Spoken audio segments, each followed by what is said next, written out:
ওম শান্তি। আজিৰ তাৰিখ 16 ফেব্ৰুৱাৰী 2024 বৰ্ষ। প্ৰাতঃ মুৰলী বাপদাদা মধুবন।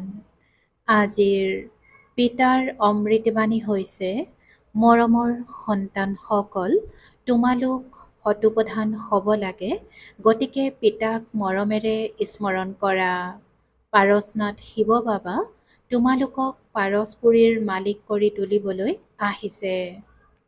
আৰু আজিৰ প্ৰশ্ন, তোমালোক সন্তানসকল কোনটো এটা কথাৰ ধাৰণাৰে মহিমাযোগ্য হৈ যাবা? পিতাই উত্তৰত কৈছে, বহুত নম্ৰ স্বভাৱৰ হোৱা, কোনো কথাতেই অহংকাৰ কৰিব নালাগে, বৰ অমায়িক হ'ব লাগে। অহংকাৰ আহিলে তেতিয়া শত্ৰু হৈ পৰে। উচ্চ অথবা নীচ পবিত্ৰতা অনুসৰি হয়। যেতিয়া পবিত্ৰ হৈ থাকে তেতিয়া মান থাকে, অপবিত্ৰ হ'লে সকলোৰে আগত মূৰ দোৱাই থাকে। ওম শান্তি। আত্মিক পিতাই বহি সন্তানসকলক বুজায়। পিতাইও বুজি পায় যে মই এই সন্তানসকলক বুজাওঁ। এইটো সন্তানসকলক বুজোৱা হৈছে যে ভক্তি মাৰ্গত ভিন্ন ভিন্ন নামেৰে অনেক চিত্ৰ অংকন কৰি দিয়ে।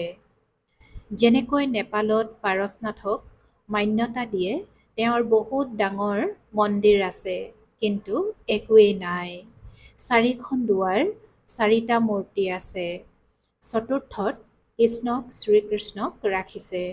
এতিয়া চাগৈ কিছু সলনি কৰি দিছে, এতিয়া পাৰসনাথ বুলিতো নিশ্চয় শিৱ বাবাকেই কোৱা হ'ব।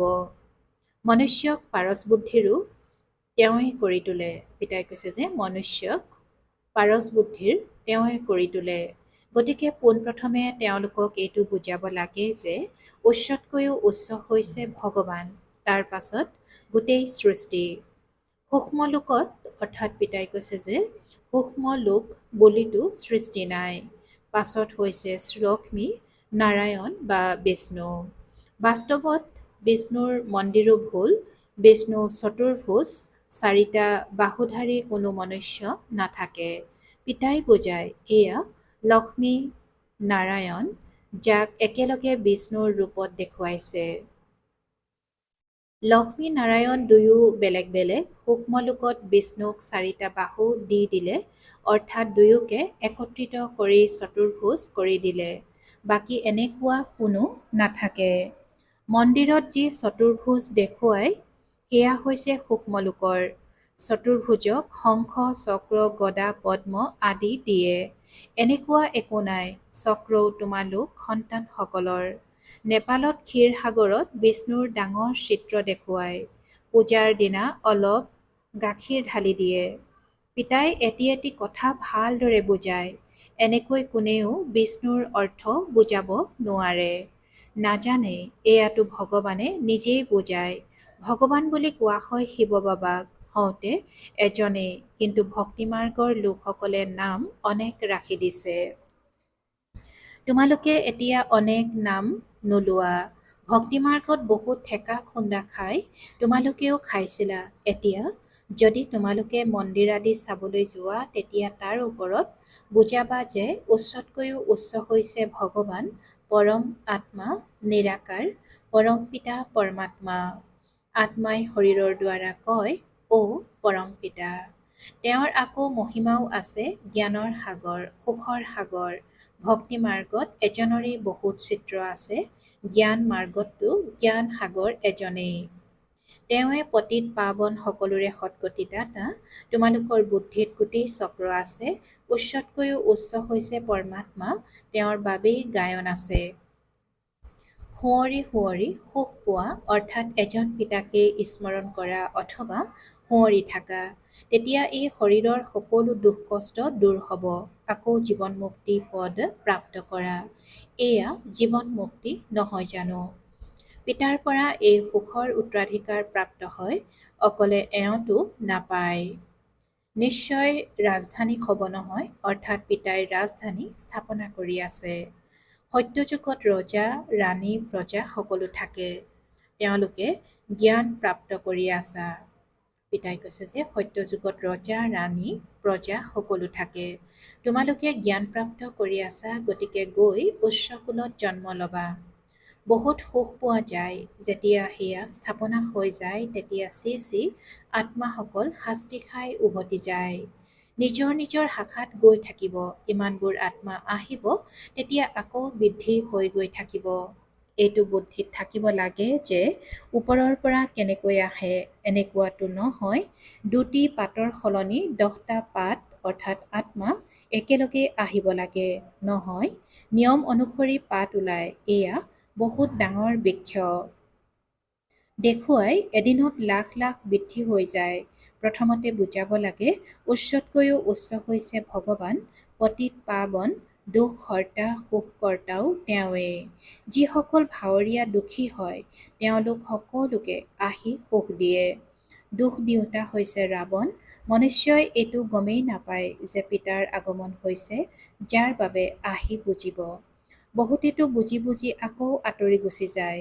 যেনেকৈ স্নান কৰোঁতে কৰোঁতে ভৰি পিছলি যায়, তেতিয়া পানীৰ তলত সোমাই যায়। বাবাটো অনুভৱী হয়। এয়াটো হৈছে বিষয় সাগৰ। বাবাই তোমালোকক ক্ষীৰ সাগৰৰ ফালে লৈ যায়, কিন্তু মায়াৰূপী ঘঁৰিয়ালে ভাল ভাল মহাৰথীকো গিলি পেলায়। জীৱন্তে পিতাৰ কোলাৰ পৰা মৰি ৰাৱণৰ কোলাত গুচি যায়, অৰ্থাৎ মৰি যায়।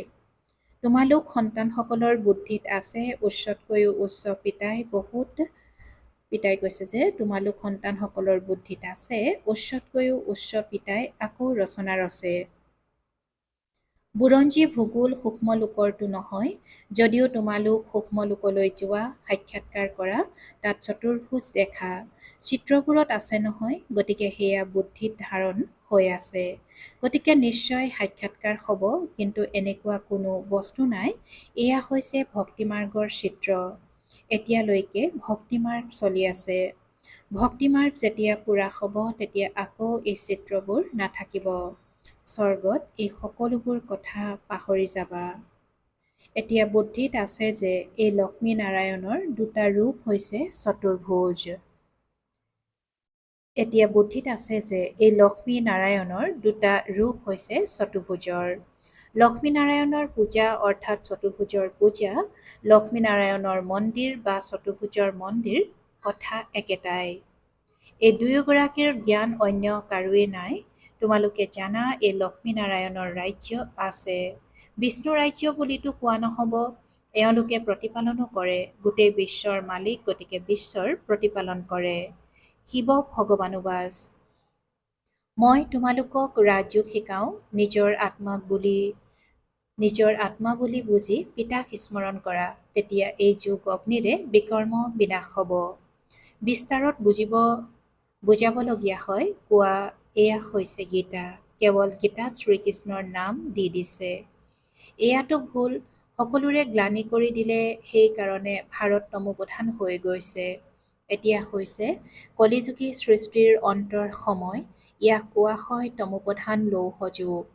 যিসকল শতোপ্ৰধান আছিল তেওঁলোকেই 84 জন্ম লৈছে। জন্ম মৃত্যুত নিশ্চয় আহিব লাগে। যেতিয়া পূৰা 84 জন্ম লয়, তেতিয়া আকৌ পিতা অৰ্থাৎ ব্ৰহ্মা প্ৰথম নম্বৰত আহিবলগীয়া হয়। এজনৰ কথা নহয়, এওঁৰতো গোটেই ৰাজধানী আছিল নহয়। পুনৰ নিশ্চয় হোৱা উচিত। পিতাই সকলোৰে বাবে কয়, নিজক আত্মা বুলি বুজা, পিতাক স্মৰণ কৰা, তেতিয়া যোগ অগ্নিৰে পাপ মোচন হৈ যাব। কাম চিতাত বহি সকলো কলা হৈ গৈছে। এতিয়া কলাৰ পৰা বগা কেনেকৈ হ'ব, সেয়াও পিতাইহে শিকায়। শ্ৰীকৃষ্ণৰ আত্মা নিশ্চয় ভিন্ন ভিন্ন নাম ৰূপ লৈ আহে। যি লক্ষ্মী নাৰায়ণ আছিল তেওঁলোকেই 84 জন্মৰ পাছত পুনৰ সেয়া হ'ব লাগে। গতিকে তেওঁলোকৰ বহুত জন্মৰ অন্তত পিতা আহি প্ৰৱেশ কৰে। পুনৰ তেওঁলোকে শতোপ্ৰধান, বিশ্বৰ মালিক হয়। তোমালোকৰ ভিতৰত পাৰসনাথকো পূজা কৰে, শিৱকো পূজা কৰে। নিশ্চয় তেওঁলোকক শিৱই এনেকুৱা পাৰসনাথ কৰি তুলিছিল। শিক্ষকটো লাগে নহয়, তেওঁ হৈছে জ্ঞানৰ সাগৰ। এতিয়া শতোপ্ৰধান পাৰসনাথ হ'বলৈ পিতাক বহুত মৰমেৰে স্মৰণ কৰা। তেওঁৱেই সকলোৰে দুখ হৰণ কৰোঁতা। পিতা হৈছে সুখ দিওঁতা। এয়া হৈছে কাঁইটৰ জংঘল। পিতা আহিছে ফুলৰ বাগিচা গঢ়িবলৈ। পিতাই নিজৰ পৰিচয় দিয়ে, মই এই সাধাৰণ বৃদ্ধ শৰীৰত প্ৰৱেশ কৰোঁ, যিয়ে নিজৰ জন্মৰ বিষয়ে নাজানে। ভগৱানোবাজ, মই তোমালোকক ৰাজযোগ শিকাওঁ, গতিকে এইখন ঈশ্বৰীয় বিশ্ববিদ্যালয় হৈ গ'ল। লক্ষ্য উদ্দেশ্য হৈয়ে ৰজা ৰাণী হোৱাৰ, গতিকে নিশ্চয় প্ৰজাও হ'ব। মনুষ্যই যুগ যুগ বুলি বহুত কয়, নিবৃত্তি মাৰ্গৰ লোকসকলেতো অনেক প্ৰকাৰৰ সৎযোগ কৰে। তেওঁলোকে ৰাজযোগ শিকাব নোৱাৰে। পিতা হয়ে এক প্ৰকাৰৰ যোগ। কেৱল কয়, নিজক আত্মা বুলি বুজি মোক পিতাক স্মৰণ কৰা। 84 জন্ম পূৰা হ'ল, এতিয়া ঘৰলৈ উভতি যাব লাগে। এতিয়া পাৱন হ'ব লাগে। এজন পিতাক স্মৰণ কৰা, বাকী সকলোকে এৰা। ভক্তিমাৰ্গত তোমালোকে গায়ন কৰিছিলা যে আপুনি আহিলে আমি এজনৰে সংগ ল'ম। গতিকে নিশ্চয় তেওঁৰ পৰা উত্তৰাধিকাৰ পাইছিলা নহয়। আধাকল্প হৈছে স্বৰ্গ, তাৰ পাছত নৰক। ৰাৱণ ৰাজ্য আৰম্ভ হয়। এনেকৈ বুজাব লাগে, নিজক দেহ বুলি নাভাবিবা, আত্মা অবিনাশী।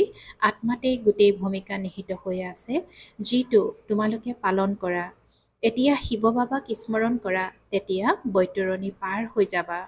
সন্ন্যাসী পবিত্ৰ হয়, গতিকে তেওঁলোকৰ কিমান মান হয়। সকলোৱে মূৰ দোৱাই থাকে। পবিত্ৰতা অনুসৰিয়ে উচ্চ নীচ হয়। দেৱতাসকল হৈছে একেবাৰে উচ্চ। সন্ন্যাসী আকৌ এটা জন্ম পবিত্ৰ হয়, আকৌ পৰৱৰ্তী জন্মটো বিকাৰৰ দ্বাৰাই লয়। দেৱতাসকল থাকেই সত্যযুগত। এতিয়া তোমালোকে পঢ়া আৰু আনকো পঢ়োৱা। কোনোৱে পঢ়ে কিন্তু আনক বুজাব নোৱাৰে, কিয়নো ধাৰণা নহয়। বাবাই কয়, তোমাৰ ভাগ্যত নাই যেতিয়া পিতাই কি কৰিব? পিতাই বহি যদি সকলোকে আশীৰ্বাদ দিয়ে, তেন্তে সকলোৱে জলপানী লৈ ল'ব। তেওঁতো ভক্তি মাৰ্গত আশীৰ্বাদ দিয়ে। সন্ন্যাসীয়েও এনেকুৱা কৰে। তেওঁ গৈ ক'ব, মোৰ সন্তান হওক, আশীৰ্বাদ কৰক। বাৰু, তোমাৰ সন্তান হ'ব, ছোৱালী হয় যদি ক'ব নিয়তি, ল'ৰা হ'লে বাহ বাহ কৰি চৰণত পৰি থাকিব। পিতাজী কৈছে যে তেওঁতো ভক্তি মাৰ্গত। পিতাই বহি যদি সকলোকে আশীৰ্বাদ দিয়ে, তেন্তে সকলোৱে জলপানী লৈ ল'ব। তেওঁতো ভক্তি মাৰ্গত আশীৰ্বাদ দিয়ে। সন্ন্যাসীয়েও এনেকুৱা কৰে। তেওঁ গৈ ক'ব, মোৰ সন্তান হওক, আশীৰ্বাদ কৰক। বাৰু, তোমাৰ সন্তান হ'ব, ছোৱালী হয় যদি ক'ব নিয়তি, ল'ৰা হ'লে বাহ বাহ কৰি চৰণত পৰি থাকিব।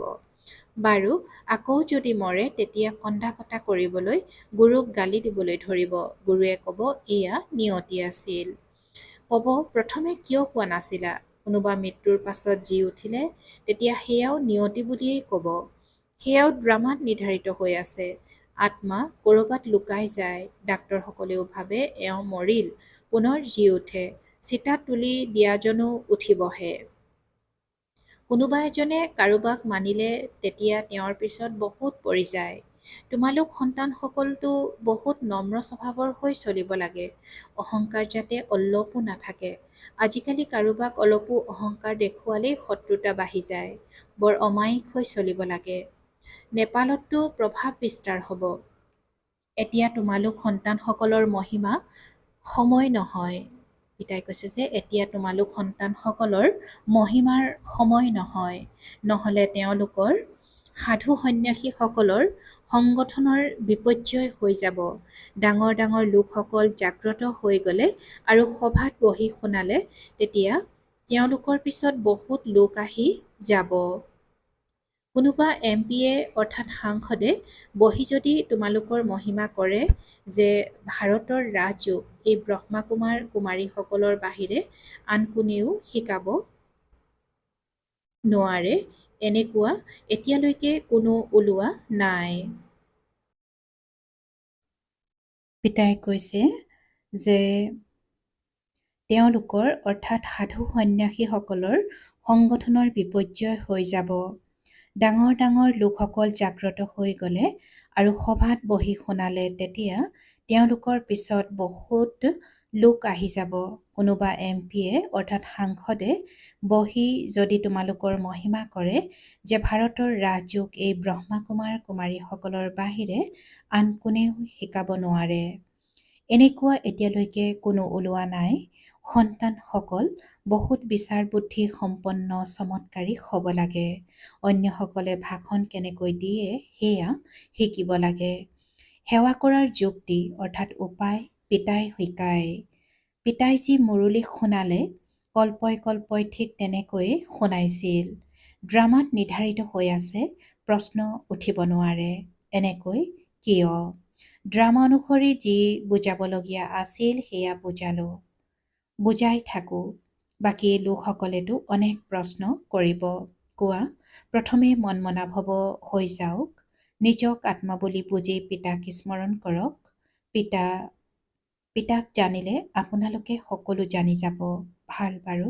অতি মৰমৰ কল্পৰ পাছত পুনৰাই মিলিত হোৱা সন্তানসকলৰ প্ৰতি মাতা পিতা বাপ দাদাৰ স্নেহপূৰ্ণ স্মৰণ আৰু সুপ্ৰভাত। আত্মিক পিতাৰ আত্মিক সন্তানসকলক নমস্কাৰ। আৰু আত্মিক সন্তানসকলৰ আত্মিক মাতা পিতা আৰু বাপ দাদাৰ প্ৰতি স্নেহপূৰ্ণ স্মৰণ আৰু সুপ্ৰভাত আৰু নমস্কাৰ নমস্কাৰ নমস্কাৰ। আৰু আজিৰ ধাৰণাৰ বাবে মুখ্য সাৰ প্ৰথমতে সেৱাৰ যুক্তি শিকি বহুত বিচাৰ বুদ্ধি সম্পন্ন আৰু চমৎকাৰী হ'ব লাগে। ধাৰণা কৰি আকৌ অন্যকো কৰাব লাগে। ধাৰণা কৰি আকৌ অন্যকো অৰ্থাৎ আনকো কৰাব লাগে। পঢ়াৰ দ্বাৰা নিজৰ ভাগ্য নিজে গঢ়িব লাগে। দ্বিতীয়তে কোনো কথাতে অলপো অহংকাৰ দেখুৱাব নালাগে। বৰ অমায়িক আৰু নম্ৰ স্বভাৱৰ হ'ব লাগে। মায়াৰূপী ঘৰিয়ালৰ পৰা নিজক সাৱধানে ৰাখিব লাগে। আৰু আজিৰ বৰদান। হৈ যোৱা কথা শ্ৰেষ্ঠ বিধিৰে পাৰ কৰি স্মাৰক স্বৰূপ কৰি তোলোতা সন্মান সহকাৰে উত্তীৰ্ণ হওঁতা হোৱা। আজি পিতাই বৰদানত কৈছে যে হৈ যোৱা কথা শ্ৰেষ্ঠ বিধিৰে পাৰ কৰি স্মাৰক স্বৰূপ হৈ অৰ্থাৎ স্মাৰক স্বৰূপ কৰি তোলোতা সন্মান সহকাৰে উত্তীৰ্ণ হওঁতা হোৱা। আৰু আজিৰ বৰদানৰ ব্যাখ্যা, যি হৈ গ'ল সেয়া অতীত হৈ গ'ল, এয়াতো হ'বই। সময় আৰু দৃশ্য সকলো অতীত হৈ যাব, কিন্তু সন্মান সহকাৰে উত্তীৰ্ণ হৈ প্ৰতিটো সংকল্প বা সময় অতিক্ৰম কৰা অৰ্থাৎ হৈ যোৱা কথাক এনেকুৱা শ্ৰেষ্ঠ বিধিৰে পাৰ কৰা যাতে অতীতক স্মৃতিলৈ আনিলেই অন্তৰৰ পৰা বাহ বাহ উচ্চাৰিত হয়। অন্য আত্মাসকলে তোমালোকৰ হৈ যোৱা কাহিনীৰ পৰা পাঠ পঢ়ক। তোমালোকৰ অতীত স্মাৰক স্বৰূপ হৈ যাওক। তেতিয়া কীৰ্তন অৰ্থাৎ কীৰ্তি গায়ন কৰি থাকিব। আৰু আজিৰ শ্লোগান, স্বকল্যাণৰ শ্ৰেষ্ঠ পৰিকল্পনা কৰা, তেতিয়া বিশ্ব সেৱাত শক্তিৰ কিৰণ পাবা। পিতাই আজি শ্লোগানত কৈছে যে স্বকল্যাণৰ শ্ৰেষ্ঠ পৰিকল্পনা কৰা, তেতিয়া বিশ্ব সেৱাত শক্তিৰ কিৰণ পাবা।